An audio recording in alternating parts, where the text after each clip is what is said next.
అంతా బాగున్నారని నేను అనుకుంటున్నా. ప్రతిరోజు మీకోసం ప్రార్థన చేస్తున్నాను. దేవుని వాక్యాన్ని చదువుకుందాం. ఎస్తేరు గ్రంథం 4వ అధ్యాయం మొదటి 3 వచనాలు చదువుదాం. జరిగినది అంతా తెలియగానే మొర్దెకై తన బట్టలను చింపుకొని గోనె పట్టలు వేసుకొని బూడిద పోసుకొని పట్టణపు మధ్యలో బయలుదేరి మహాశోకంతో రోదనము చేసి రాజు గుమ్మము ఎదుటికి వచ్చెను. గోనె కట్టుకొనిన వాడు రాజు గుమ్మమున ప్రవేశించకూడదని ఆజ్ఞ కలదు.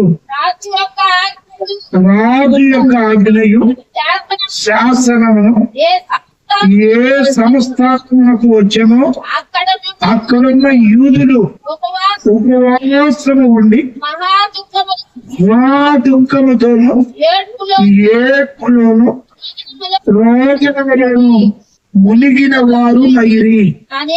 అనేకులు గోనెను బూడిదను వేసుకుని పడిగుడిరి. భగవంతుని కడు మూసుకోండి, ప్రార్థన చేసుకున్నాం. పరిశుద్ధుడైన యేసుక్రీస్తు ప్రభువా, నీ పరిశుద్ధమైన నామాన్ని బట్టి మీకు కృతజ్ఞతలు స్తోత్రాలు చెల్లిస్తున్నా. మీరు మాకు ఇచ్చిన ఈ విలువైన సమయాన్ని బట్టి కృతజ్ఞతలు చెల్లిస్తున్నాం. ప్రతిదినము నీ సన్నిధికి వచ్చి నీ మాటలు వినడం వలన మేము ఆత్మీయంగా బలపడతాం, ఆశీర్వదించబడతాం. సైతాన్ని జయించడానికి, మా కుటుంబాలను బలపరచుకోవడానికి, మేము ఆత్మీయంగా ఎదగడానికి మీ కృపను మాకు తోడుగా ఉంచినందుకు స్తోత్రాలు. నీ వాక్యం మా బోధన దీపం క్రమకు వెలుగుగా ఉంచినందుకు కృతజ్ఞత తెలియజేస్తున్నాం. చేరి ఉన్న బిడ్డలందరినీ జ్ఞాపకం చేసుకొని దీవించండి. వినుచున్న బిడ్డలందరినీ విని గ్రహించి వాక్యానుసారంగా ప్రవర్తించిన ఈ సాధన నూరంతలు ఆశీర్వదించినట్లుగా నీ బిడ్డను ఆశీర్వాదం వైపు నడిపించమని చదవబడిన లేఖన భాగాన్ని దీవించి ఆశీర్వదించి మేలు దయచేయండి. యేసుక్రీస్తు ప్రభు శక్తి కలిగిన ప్రార్థన సమర్పించడికి విన్నవించుకుంటున్నాం తండ్రి, ఆమేన్. ప్రభునందు ప్రియ దేవుని బిడ్డలారా, చదవబడిన ఎస్తేరు గ్రంథం 4వ అధ్యాయంలో ఎస్తేరు గ్రంథం అంతా కూడా మొర్దెకై అనబడుతున్నది ఒక యూదుని మీద ఆధారపడింది. రెండవ వ్యక్తి ఎస్తేర్, మొర్దెకై యొక్క పినతండ్రి కుమార్తె. ఆమెకు మొదటి పేరు హతసా. ఆమెను మొర్దెకై తెచ్చి పెంచి పెద్దదాన్ని చేసి ఎస్తేరు అని పేరు పెట్టాడు. హతసా అంటే లేడీ అని అర్థం. ఎస్తేరు అంటే నక్షత్రం. ఆమెను పెంచి పెద్దదాన్ని చేశాడు. ఈ మొర్దెకైను గురించి ఈ ఎస్తేరు గ్రంథంలో ఉన్నది. ఈ ఎస్తేరు గ్రంథం అంతా కూడా చరిత్ర పరంగా యూదా జాతిని గురించి వ్రాయబడింది. మనం చదివిన ఈ 4వ అధ్యాయంలో మనం ఈరోజు మాట్లాడుకుంటున్నటువంటి ప్రధానమైనటువంటి వ్యక్తి, ముఖ్య వ్యక్తి ఎవరైతే మొర్దెకై. తమ జాతి కొరకు, యూదా ప్రజల కొరకు ప్రాణాలు సైతం లెక్క చేయకుండా ప్రయాసపడి యూదా జాతికి వచ్చినటువంటి కీడును, ఆపదను తప్పించటానికి అతడు చేసినటువంటి ప్రయత్నం ఏంటి, అది ఈరోజు మీతో మాట్లాడుతున్నాను.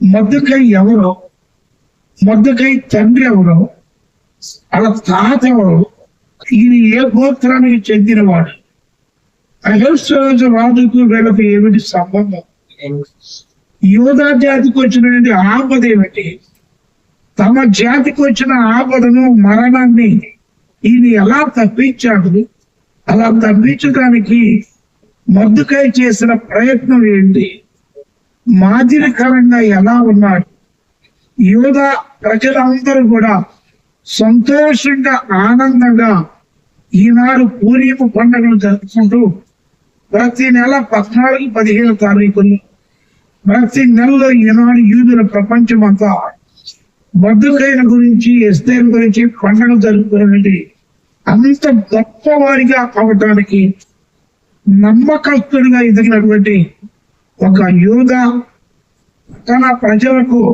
మంచి వ్యక్తిగా, నమ్మకమైన వ్యక్తిగా ఉన్నటువంటి వ్యక్తి ఈ మొర్దెకై. మొర్దెకై అంటే ఆ మాటకు అర్థం పిచ్చిపాటి మనిషి అంటే పొట్టివాడని కాదు అర్థం, పిచ్చిపాటి మనిషి. ఈయన బెన్యామీను గోత్రానికి చెందినవాడు, కీషు అనబడుతున్న వంశానికి చెందినవాడు. మొర్దెకై యొక్క తండ్రి యాయీరు, మొర్దెకై యొక్క తాత షేమై. యాయీరు అంటే వెలిగించువాడని అర్థం, షేమై అంటే ప్రఖ్యాతి గలవాడని అర్థం, కీషు అంటే ఉరి లేక విల్లు అని అర్థం, బెన్యామీను అంటే కుడి చేతి పుత్రుడు అని అర్థం.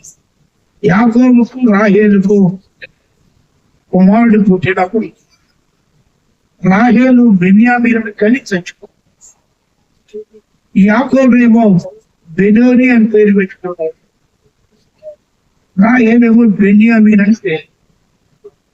ఆ గోత్రానికి, ఆ ప్రాంతానికి చెందినవాడు మొర్దెకై. మొర్దెకై తండ్రి యాయీరు అనేకులకు వెలుగుకరంగా బ్రతికాడు. తాత కూడా బరువు, గౌరవం, మర్యాదలు కలిగిన వ్యక్తిగా. మరి ఇలాంటి వ్యక్తి బైబిల్ గ్రంథంలో చెబుతున్నది ఎస్తేరు గ్రంథం ఏమని రాయబడినదంటే, హిందూ దేశం మొదలుకొని కూషు దేశం వరకు 127 సంవత్సరాలలో అహేష్వేరోషు అనబడుతున్న రాజు పరిపాలన చేస్తున్న కాలంలో ఈ ఎస్తేరు, మొర్దెకై ఆ ప్రాంతానికి వెళతారు. బస్తీకి బదులుగా ఈ ఎస్తేరును మరి కన్యకలందరూ పరీక్షించి రాణిని చేయడానికి తన వంతుగా మొర్దెకై ఎస్తేరును పంపిస్తారు. ఇది దేవుని ప్రణాళిక. యూదులకు ఆపద వస్తుంది అన్న సంగతి ఎస్తేరుకి తెలియదు, మొర్దెకైకి తెలియదు, ప్రమాదాన్ని తలపెట్టిన హామానుకు తెలియదు. దీనంతటికీ ఏ రాజ్యమో ఆ మాదిరిని అహేష్వేరోషుకు తెలియదు. కానీ యెహోవా కన్ను దృష్టి లోకమంతటా సంచారం చేస్తాడు. దేవుడు హృదయాలను పరిశోధించువాడు. దేవుడు నిన్న, నేడు, రేపు మారనివాడు. రేపు ఏమి సంభవించడో మనుషులకు తెలియదు, కానీ దేవుడికి ముందుగా తెలుసు గనుక యోధుడు అనేటువంటి తన ప్రజలకు వచ్చే ఆపదను తప్పించడానికి బస్తీని పక్కకు నెట్టి ఎస్తేరును రాణిని చేసి తెర వెనుక ఉండి, తెర మీద ఉండి ప్రధాన పాత్ర వహించడి మొర్దెకైను నిలబెట్టుకొని ముందుకు పంపించిన సంగతి మొర్దెకైకి ముందు తెలుస్తుంది. అందుకే ఈ మొర్దెకైను గురించి మొర్దెకై గురించి చెప్పాలంటే చాలా విషయాలు మనం చేస్తాం. మనం చదవని ఈ భాగంలో మొర్దెకై ఈ సంగతి జరిగిన తరువాత ఏం జరిగింది అంటే, హామాను అనబడుతున్నది ఒక మంత్రి అహేష్వేరోషు రాజు దగ్గర. రాజుగారు హామాను ప్రమోషన్ ఇచ్చి కొద్దిగా హోదాను పెంచారు. అప్పుడు అందరూ కూడా హామానుకు వంగి నమస్కారం చేశారు. మొర్దెకై యూదుడు, ఇతన్ని గేటు కాపలాదారుడిగా పెట్టారు. ఎస్తేరు అతని గేటు కాపలాదారుడిగా పెట్టించాడు. కాపలాగా ఉన్న సమయంలో రాజుగారిని ఎవరో చంపాలని ప్లాన్ చేస్తే ఈ వార్త రాణికి చేరవేస్తాడు. రాణి రాజుగారికి చెబితే రాజు గూఢచారులను పంపించి నిజం తెలుసుకొని వాళ్ళిద్దరిని ఉరిదీస్తాడు. ఈ మాట రాజ్య సమాచార గ్రంథంలో రాయబడింది. అప్పటి నుండి ఈ మొర్దెకైకి రాజు గుమ్మము దగ్గర కాపలాదారుడిగా, ఓపుగారుగా ఈ ఉద్యోగం ఇస్తారు. రాజుగారి గుమ్మం దగ్గర ఈయన కాపలాదారుడు. తర్వాత ఈయన కూడా ప్రధానమంత్రి అవుతాడు, అది వేరే విషయం. అలాంటి కాపలాదారుడు ఈ వార్త విన్నారు. ఏ వార్త? అందరూ హామాను గౌరవిస్తారు. మొద్దకై ఒకరోజు మందల నమస్కారం చేయాలి. పని వాళ్ళు అడిగారు, అయ్యా నమస్కారమేగా చేయమంది, చెయ్యొచ్చు కదండి. నిజమైన యూదుడు దేవునికి తప్ప ఎవరికి వంగడు భయపడు. నేను నా దేవుడని యెహోవాకు తప్ప ఎవరికి నేను భయపడినా, నమస్కారం చేయి, నేను పక్కా యూదుడిని. ఈ వార్త హామానుకి చెప్పారు. హామాను కుట్రబన్ని రాజు దగ్గరికి వెళ్ళి అబద్ధం చెప్పి మోసం చేసి యూదులందరిని చంపడానికి ఒక మరణ శాసనాన్ని తయారు చేయించి డేట్ను రాయించి, ఈ మరణ శాసనాన్ని అలాంటి తారీఖున ఇదిగో ఈ వ్యక్తులను 127 సంస్థానంలో ఉన్న యూదులందరికీ చంపడానికి అయ్యే ఖర్చు మన ఖజానా నుంచి తీసుకెళ్తానని ఇంత డబ్బు అని చెప్పి రాజుగారికి చెప్తే, రాజుగారు ఒప్పుకుంటే ఆ డబ్బు తీసుకొని వెళ్ళి శాసనాన్ని రాయించి 127 సంస్థానాలను పలాని తారీఖున పలాని రోజున ఎక్కడెక్కడైతే యూదులు ఉన్నారో వాళ్ళందరినీ ఉరి తీసి చంపండి అని పత్రాలు రాసి మనుషుల చేత పంపిస్తారు. ఇది జరిగిన తరువాత అంటే ఆపద అనేది వచ్చింది. ఏమొచ్చింది యూదులకి అని అంటే, ఒకటి హామాను దగ్గర నుండి కీడు వచ్చింది. 2 మొద్దుకాయ చేసిన పని ఏమిటంటే గోనె పంట కట్టుకున్నాడు, బట్టలు తీసేశాడు, బూడిద పోసుకున్నాడు, పట్టణపు మధ్యకు వెళ్ళాడు, మహాశోకంతో ఏడ్చాడు, మహాశోకంతో ఏడ్చాడు. రాజు గుమ్మం ఎదుటకు వచ్చాడు. ఈ 7 పనులు చేశాడు. మొద్దుకాయ చేసినటువంటి 7 పనులు ఏమిటంటే, ఒకటి తనకి ఇచ్చినటువంటి హోమ్ గార్డ్ ఆ హోదా వస్త్రాన్ని తీసేశాడు. 2వది గోనె పట్ట కట్టుకున్నాడు, అది తగ్గింపుతుంది. బూడిద పూసుకున్నాడు, ఈ బూడిద నిరసనకు గుర్తు, దుఃఖానికి గుర్తు, బాధకు గుర్తు, వేదనకు గుర్తు. పట్టణం మధ్యకు వెళ్ళాడు. హామాను కుట్ర చేశాడు, యూదులకు మరణం దక్కనకు వచ్చింది, రక్షించడానికి ఎవరు లేరు, రాజా నీదే బాధ్యత అని రాజుగారికి తెలియాలి గనుక తన మధ్యకు వెళ్ళాడు. తన హృదయంలో ఉన్న దుఃఖం, తన జాతి మరణానికి దగ్గరగా ఉందని ఎస్తేరుకు తెలియాలి గనుక, రాణికి తెలియాలి గనుక శోకంతో రోగంతో ఏడవటం ప్రారంభించాడు. ఒక రకంగా దేవునికి ఆయన ప్రార్థనే చేస్తున్నాడు.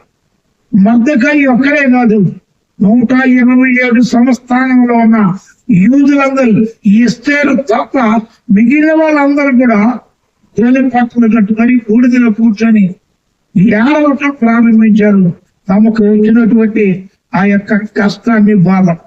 బైబిల్ గ్రంథంలో ఈ మాట రాయబడి ఉంది. ఏ మాట రాయబడి ఉందంటే, ఎస్తేరు గ్రంథం 3వ అధ్యాయం 15వ వచనంలో, అంచెవారు ఆజ్ఞ చేత కట్టబడి బయలు వెళ్ళింది, ఆ ఆజ్ఞ శూషాను కోటలో ఇయ్యబడిన, దాన్ని విని శూషాన పట్టణము కలతపడిను. ఎప్పుడైతే యూదులందరినీ చంపాలి అని శాసనము హామాను ఇచ్చాడో, రాజు ముద్ర వేశాడో, ఈ వార్త చేరిందో, మొత్తం కూడా యూదుల మీద అభిమానం పెంచుకున్న వాళ్ళందరూ కూడా పట్టణం కూడా కలత చెందడానికి కారణం ఎవరంటే హామా. ఈ విషయాలు తెలియక రాజుగారు ఏం చేస్తున్నారు అంటే హామాన్ని పెంచి రద్దు చేస్తున్నారు. హామాను సైతానికి సాదృశ్యం, అహేష్షు లోకానికి సాదృశ్యం. ఇశ్రాయేలీయుల జాతిని రక్షించడానికి ఈ ఎస్తేరుకి ఈ వార్త చెప్పడానికి మొర్దెకై పట్టణం మధ్యకు వెళ్ళాడు. రోదన చేశాడు, వేదన పడ్డాడు, శోకించాడు. అక్కడ శాసనం రాయకుడు వేరే పట్ట కట్టుకున్నవాడు రాజు గుమ్మము ఎదుటకు రాకూడదు. రెండోది, రాజు గుమ్మం ఎదురుగా ఎవ్వరు కూడా ఏడవకూడదు. రాజు గుమ్మం ఎదురుగా ఎవ్వరు కూడా ఏడవకూడదు. ఈ రెండు చేస్తే జరిగేది ఏమిటంటే ప్రాణం తీస్తాడు, ఉరి శిక్ష అమలు చేస్తాడు. ఈ సంగతి మొర్దెకైకి తెలుసు. నేను చనిపోయినా పర్వాలా, నా జాతి కీడు నుండి తప్పించబడాలి. వాళ్ళకి వచ్చిన కీడు ఏమిటంటే హామాను లాంటి సైతాను స్వభావం కలిగిన, సైతాను తత్వం కలిగిన మనిషితో, సైతాను కలిగినటువంటి అనుభవం కలిగిన ఆ మనిషి వలన ఆమె జాతికి వచ్చిన ఆపద ఏమిటంటే మరణ శాసనం. ఉపవాస ప్రార్థన మరణ శాసనాన్ని కూడా మార్చగలదు. మొర్దెకై తన ప్రాణాన్ని లెక్క చేయలా. నేను ఏమైనా పర్వాలా, నా జాతి రక్షించబడింది. అందుకైనా గోనె పట్ట కట్టుకున్నాడు, బూడిగా పోసుకున్నాడు, అక్కడ కూర్చున్నాడు. ఆ దేవుని బిడ్డలారా, ఏం చేస్తాడు ఈయన? ఈ శ్లోకం వేరే ఇంతేనా? ఎందుకు మొర్దెకై బూడిదలో కూర్చున్నాడు అని అంటే 3 కారణాలు ఆయనకు ఉన్నాయి.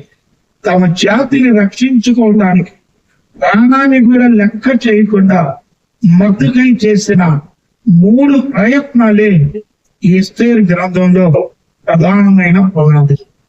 మొదటిది ఏమిటంటే ఎస్తేరు గ్రంథం 4వ అధ్యాయం 8వ వచనం, 9వ వచనం.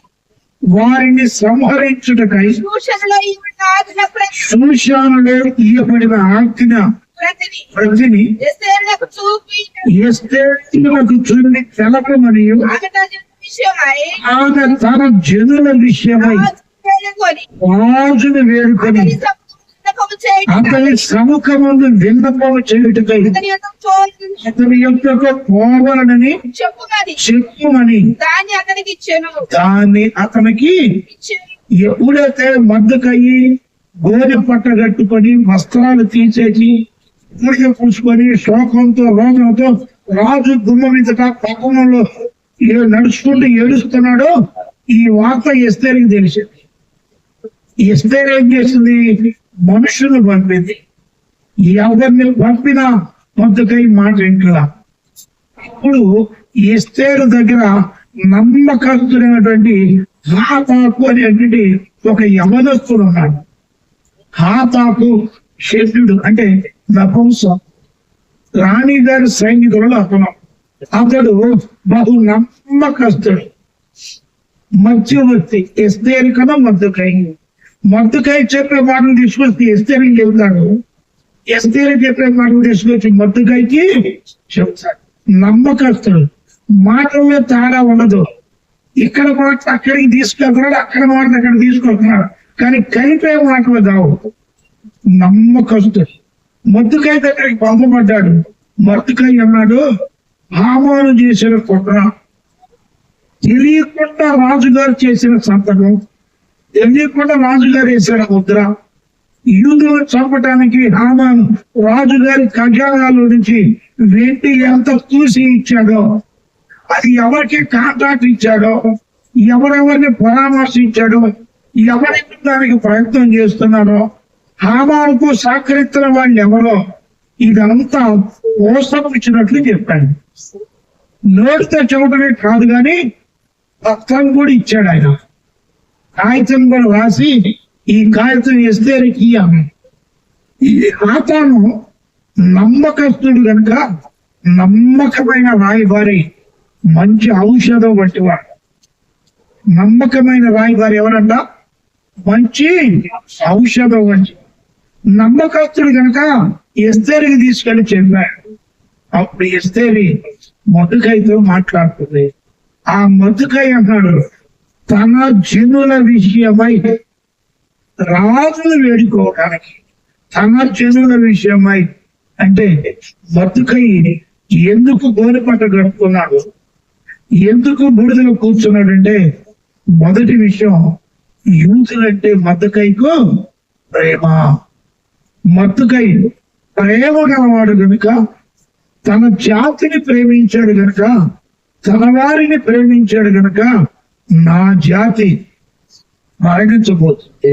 నా జాతి కుటుంబాలు, అన్ని కుటుంబాలు 127 సంవత్సరాల కుటుంబాలన్నిటికీ ఒకేసారి పెద్ద మొత్తం మీద ఆపద రాబోతుంది. ఈ పెద్ద మొత్తంలో వచ్చే ఈ మరణం అనే ఆపదను తప్పించడానికి ఎవరు లేరా? రాజా, ఇది నీ బాధ్యత కదా. ఎస్తేరు రాణి, ఇది నీ బాధ్యత కదా అని ఎస్తేరు తెలిపి ఆ ఆపదను తప్పించమని అడగటానికి నిరసనగా, దుఃఖాన్ని వెదచడానికి నిరసనగా ఆయన గోనెపట్ట కట్టుకున్నాడు. ఇది యూదులను ఆ మద్దకయ్యి ప్రేమించినటువంటి ఆ ప్రేమను తెలియజేస్తుంది. బైబిల్ చెబుతావా, ప్రేమించేవాడు తన స్నేహితుల కొరకు ప్రాణము పెడతాడు. మత్తయి సువార్త 16వ అధ్యాయం 25వ వచనంలో యేసు ప్రభువారు ప్రాణాన్ని గురించి ఏం మాట్లాడుతున్నాడు? రక్షించుకోవాలి అనుకునేవాడు దాన్ని పోగొట్టుకును. నా నిమిత్తం ప్రాణాన్ని పోగొట్టుకునేవాడు.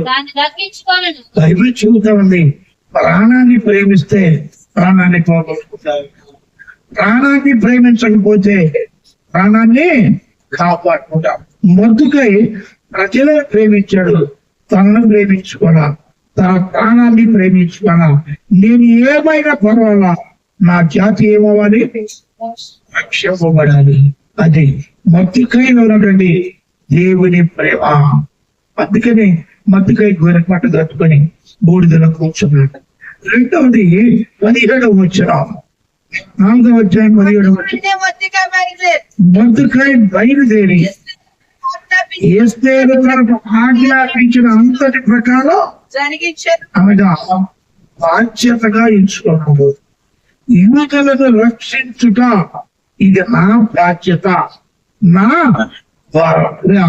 దేవుని బిడ్డ. నీ కుటుంబాన్ని రక్షించుకోవటం నీ బాధ్యత, నీ బాధ్యత.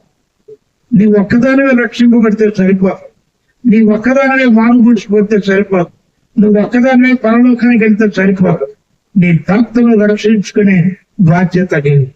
నీ భర్త కొరకు బాధ్యతగా భారంగా ఈ ప్రభు సన్నిధిలో ఉపవాసం ఉండి కన్నీరు కార్చడం, ప్రార్థించడం, నీ బిడ్డలు, నీ కుటుంబం, నీ భర్త రక్షణలోనికి నడిపించడానికి నీవు చేయవలసిన పని ఏమిటంటే ప్రార్థన. అది నీ బాధ్యత, అది నీ బాధ్యత. విశ్వాసగా నీ బాధ్యత ఏంటి?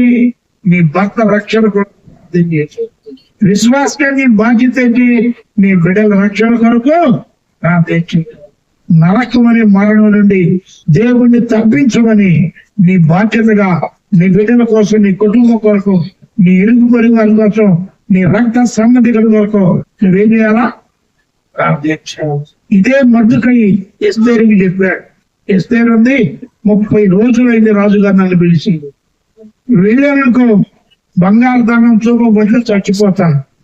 అప్పుడు మొద్దుకై అన్నాడు, దేవుడి నిన్ను రాణిని చేసింది కుర్చీలో కూర్చొని కొనకటానికి కాదు, ఆపద యూదులకు వచ్చింది, నీవు రక్షిస్తావని వస్తీకి బదులుగా నీ నెత్తులు పెట్టాడంటే ఈ ఆపద నుండి రాజుగారికి చెప్పి నువ్వు తప్పిస్తావు. నువ్వు గనక చెప్పకపోతే యూదులకు మరో దిక్కునుండి ఏమొచ్చిందంట?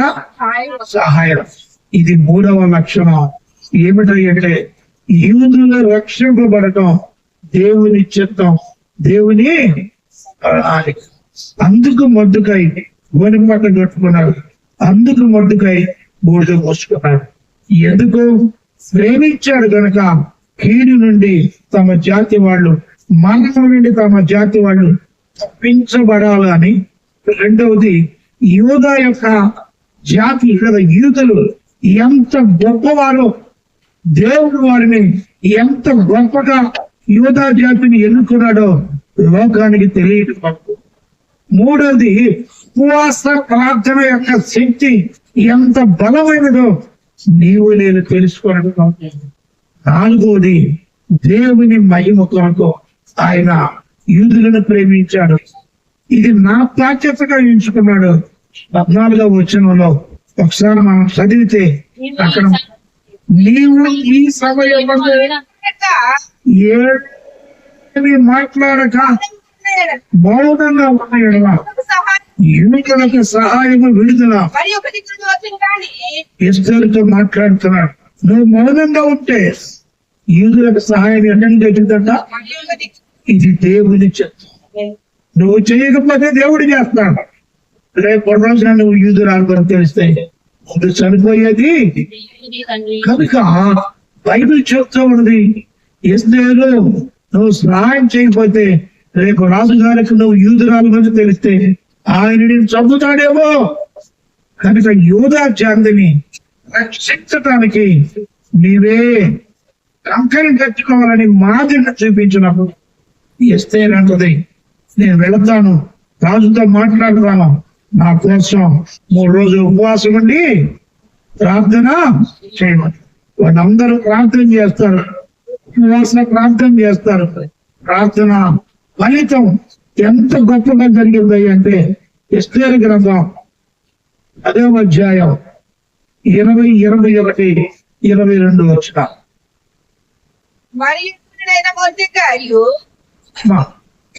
9వ అధ్యాయం 20, 21 వచ్చిన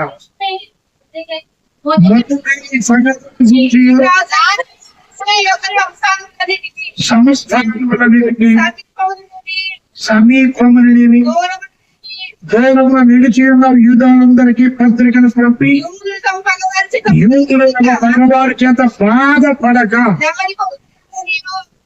ఇన్ని సంవత్సరాలు వేదంలో బాధలు పడ్డారు కనుక ఇది నెమ్మది పొందిన దినమని, దుఃఖము పోయి సంతోషం వచ్చిన నెలని, మూడుములు మాని శుభదినమని ప్రతి సంవత్సరం ఆధార నెల 14వ దినమున 15వ దినమున ఆచరించుకొని విందు చేసుకుంటూ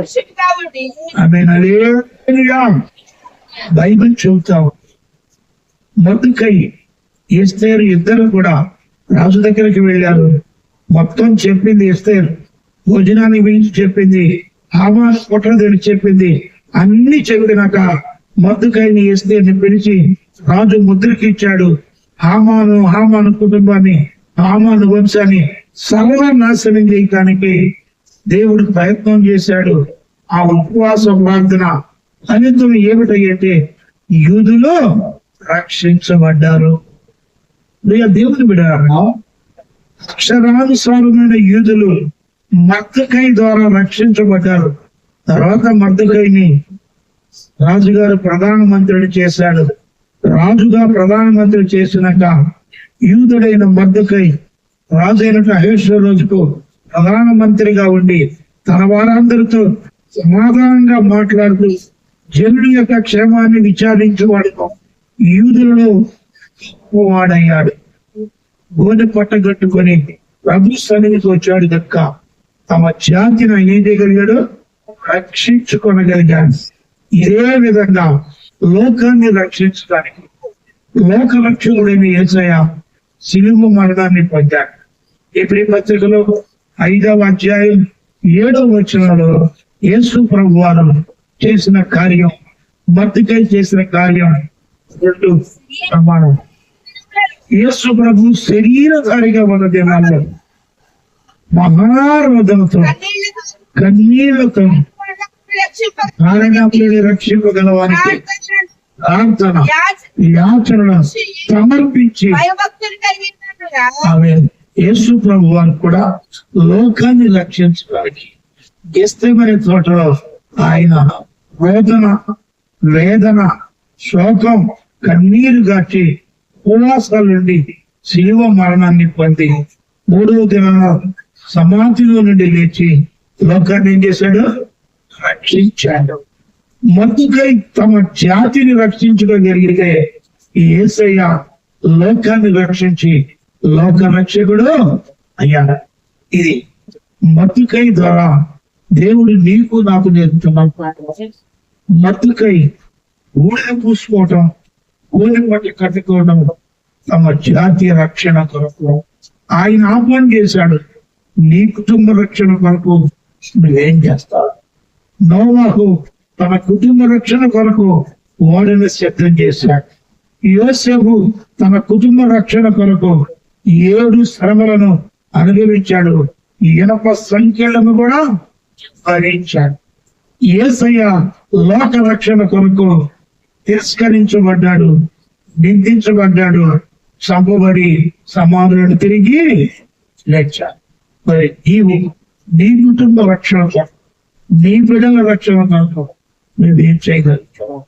అలవచ్చు, కళ్ళు మూసుకో, ప్రభు సన్నిధిలో అడుగు. అయ్యా, మద్దుకైలాగా తమ జాతిని రక్షించుకోట, నా కుటుంబాన్ని రక్షించుకోట నేను ఈ పని చేస్తానయ్యని ఒక చిన్న తీర్మానం నీ మనసులో చేసుకో. ప్రార్థన చేసుకున్నా, తలడు వంచండి, కళ్ళు మూసుకోండి, ప్రభువుని అడగండి. ప్రభువా, మా కుటుంబాన్ని రక్షించు.